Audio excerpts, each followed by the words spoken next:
সম্মানিত দর্শক বন্ধুরা, আজকে আমরা আলোচনা করব গরু মোটা তাজাকরণের জন্য দুইটি ইনজেকশন নিয়ে।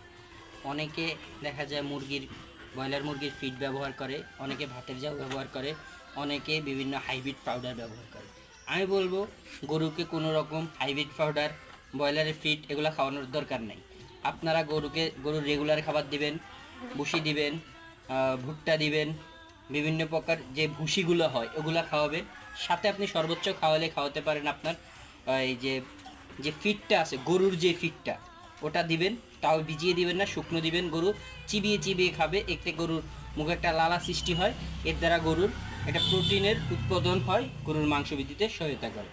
তো আমি আজকে যে দুটি ইনজেকশনের কথা বলবো, এই দুটি ইনজেকশন হচ্ছে, সর্বপ্রথম এই ইনজেকশনটি হচ্ছে ক্যাটাফক্স ইনজেকশনটি মাংসের র্যাশ বৃদ্ধি করে, গরু মোটা তাজাকরণে সহায়তা করে।